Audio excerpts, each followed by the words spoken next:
వరుస విజయాలతో జోరు మీదున్న భారత జట్టు ఛాంపియన్ ట్రోఫీ ఫైనల్లో ఇవాళ న్యూజిలాండ్తో తలపడనుంది. మధ్యాహ్నం 2:30 మ్యాచ్ ప్రారంభం కానుంది. ప్లేయర్లంతా ఫామ్లో ఉండటం, ఒకే వేదికలో ఆడటం ఇండియాకు కలిసొచ్చే అంశాలుగా చెప్తున్నారు. ఐసీసీ టోర్నీలో 16 సార్లు భారత్ న్యూజిలాండ్ను తలపడగా 16 మ్యాచ్ల్లో భారత్పై 10 సార్లు న్యూజిలాండ్ గెలిచింది. నాకౌట్ మ్యాచ్లో 4 సార్లు భారత్ న్యూజిలాండ్ తలపడగా 4 నాకౌట్ మ్యాచ్ల్లో భారత్ను కివీస్ 3 సార్లు ఓడించింది. దీంతో ఐసీసీ ఈవెంట్లలో భారత్పై కివీస్దే పైచేయి కావడం కలవరపెడుతుంది. ఇక ఛాంపియన్స్ ట్రోఫీ ఫైనల్పై జోరుగా బెట్టింగ్స్ జరుగుతున్నాయి. 5,000 కోట్లు చేతులు మారుతున్నట్లుగా తెలుస్తుంది. దుబాయ్ నుంచి నడుస్తున్న క్రికెట్ బెట్టింగ్లో 5 బుకీలను ఢిల్లీ పోలీసులు అరెస్టు చేశారు. 22 లక్షలను స్వాధీనం చేసుకున్నారు.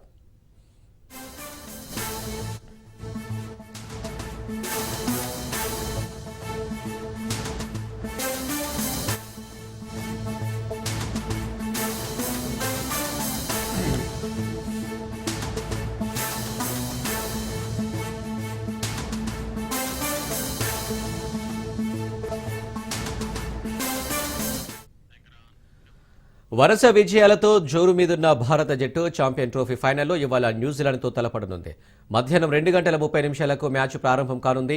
ప్లేయర్లంతా ఫామ్లో ఉండటం, ఒకే వేదికలో ఆడటం ఇండియాకు కలిసొచ్చే అంశాలుగా చెప్తున్నారు. ఐసీసీ టోర్నీలో 16 సార్లు భారత్ న్యూజిలాండ్ తలపడగా 16 మ్యాచ్ల్లో భారత్పై 10 సార్లు న్యూజిలాండ్ గెలిచింది. నాకౌట్ మ్యాచ్లో 4 సార్లు భారత్ న్యూజిలాండ్ తలపడగా 4 నాకౌట్ మ్యాచ్ల్లో భారత్ను కివీస్ 3 సార్లు ఓడించింది.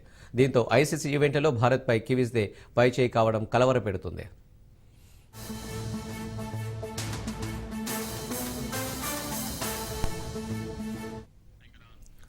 ఇక ఛాంపియన్స్ ట్రోఫీ ఫైనల్ పై జోరుగా బెట్టింగ్స్ జరుగుతున్నాయి. 5,000 కోట్లు చేతులు మారుతున్నట్టుగా తెలుస్తుంది. దుబాయ్ నుంచి నడుస్తున్న క్రికెట్ బెట్టింగ్లో 5 బుకీలను ఢిల్లీ పోలీసులు అరెస్టు చేశారు. 22 లక్షలను స్వాధీనం చేసుకున్నారు.